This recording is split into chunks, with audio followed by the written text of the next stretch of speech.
A spear is flying at your head. You have a quarter of a second. For most of human history, nothing stood between that spear and your skull but luck.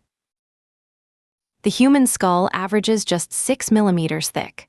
A bronze weapon at speed cracks it like an egg. Early warriors knew this and started doing something about it. Around 1500 BCE, the Eastern Mediterranean is at war. Mycenaean Greeks, Hittites, and Egyptians fight campaigns lasting decades. Soldiers urgently need something on their heads. In 1960, archaeologists at Dendra, Greece, unearth a complete bronze suit of armor dated to roughly 1450 BCE, helmet included. The oldest confirmed plate armor ever found. The helmet is forged from a single bronze sheet shaped over a wooden form. It weighs close to 4 pounds. Expensive, rare, and reserved for the elite. Around 1150 BCE, the Bronze Age collapses. Cities burn, trade routes vanish. The art of hammering full bronze armor is largely forgotten for centuries. By 700 BCE, Greek city-states are rising again. Hoplite citizen soldiers fight in tight shield walls called phalanxes, and they need a helmet designed for that formation. The Corinthian helmet is extraordinary, a single hammered bronze shell enclosing the entire face, with narrow slits for the eyes and nose. Nothing shows but the soldier's lips.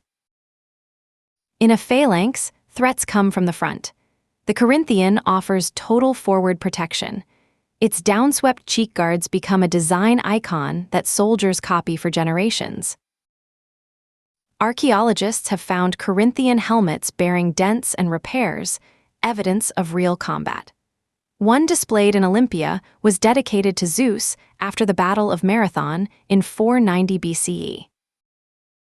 But pull a Corinthian over your face and you're nearly blind on the sides and almost deaf. By the 5th century BCE, soldiers pushed them back on their heads like hats.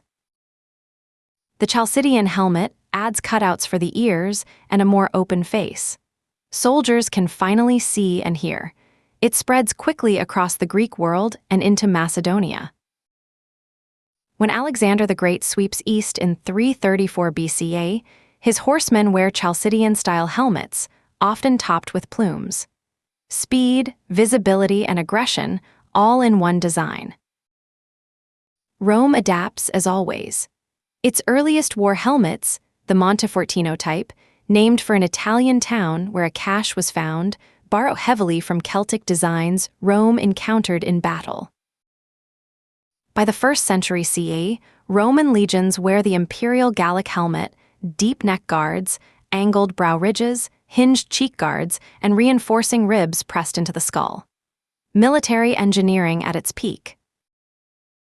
Roman armories produced these helmets by the hundreds. With legions numbering in the tens of thousands, the helmet is no longer a luxury. It is standard issue for every soldier. As Roman legions march from Britain to Mesopotamia, helmet design travels with them. Local craftsmen copy it, adapt it, blend it with native traditions. The helmet becomes a shared language of war. When the Western Empire collapses in the 5th century, a new design dominates the Spangenhelm. Iron segments riveted to a metal frame. Cheaper, easier to repair. Huns, Visigoths, Saxons all wear one. In 1939, archaeologists open a burial mound at Sutton Hoo, England, and find an iron helmet from around 600 CE, decorated with bronze panels and bearing a full-face mask. Viking helmets were not horned. That image comes from 19th century painters. The only intact Viking Age helmet ever found, the G. Germanbu, unearthed in Norway in 1943, is a plain, rounded iron cap.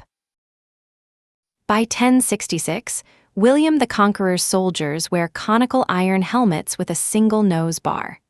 You can see them on the Bayeux Tapestry, our oldest visual record of Norman armor.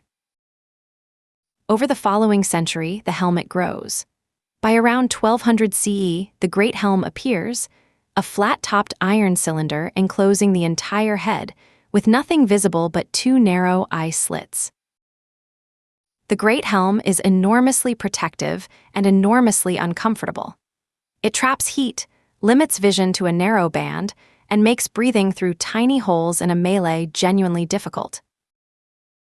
Knights in identical great helms cannot be told apart in tournament. This drives the explosion of heraldry, crests, colors, and symbols mounted on helmets to mark who is inside. By the 1300s, the bassinet takes over, a tighter skull cap worn over a mail hood, with a pivoting visor the wearer can flip up between clashes. Practical. Revolutionary. By 1450, plate armor reaches its apex.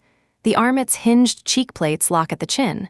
Combined with a throat guard, it leaves no gap, a complete iron shell around the human head. Then gunpowder changes everything. A musket ball defeats any plate armor.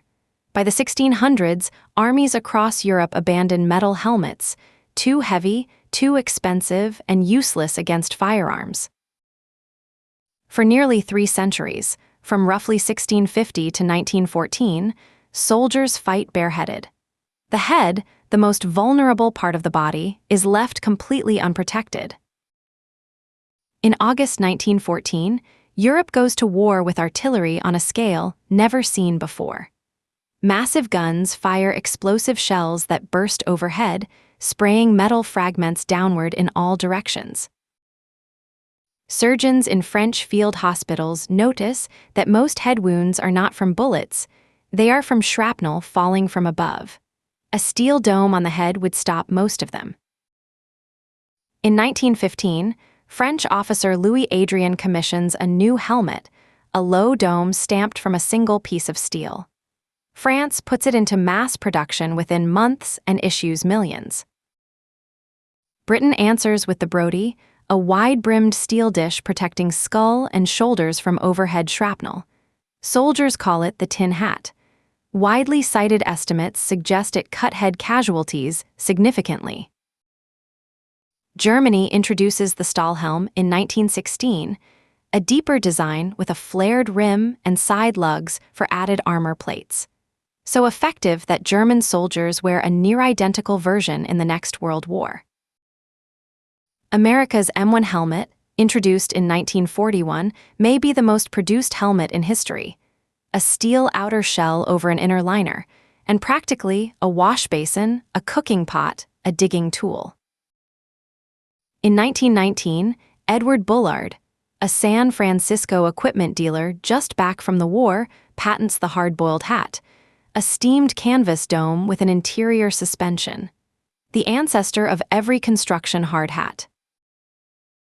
American football adopts leather helmets by the 1890s. Growing violence demands more. By 1943, the NFL mandates rigid helmets league-wide. Head protection finally reaches sport's most dangerous arena. Cyclists race through the 1970s in thin leather hairnets. In 1975, Bell Helmets introduces the Bell Biker, the first foam cycling helmet, but adoption remains agonizingly slow. The breakthrough material is expanded polystyrene foam, the same material inside a coffee cup. On impact, it crushes in a controlled way, extending the collision and reducing peak force to the brain. In the 1990s, neurosurgeon Hans von Holst begins studying rotational brain injury, what happens when the brain twists inside the skull. His research leads to MIPS, a liner that lets the outer shell rotate slightly on impact.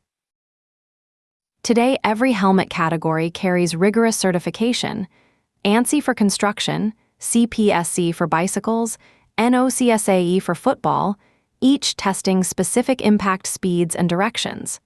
The physics are now precisely defined. High-end helmets now use carbon fiber and Kevlar shells. Some integrate cameras, emergency beacons, and communication systems. The object keeps evolving. The problem it solves has never changed.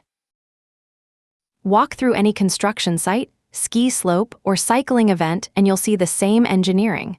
Hard outer shell, crushable inner layer, suspension system.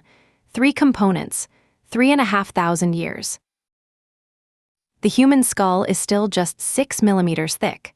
The world around it has grown dramatically more dangerous. The helmet is how civilization has tried to keep pace. Hand a Mycenaean warrior from 1450 BCE a modern bicycle helmet, and they would know exactly what it is, same shape, same purpose, 35 centuries apart. Every dented ancient helmet in a museum means someone came home. That is the whole story, 3.5 millennia of one continuous human impulse: protect what matters most. This is Origins. Subscribe and come back tomorrow. There's a new origin every single morning.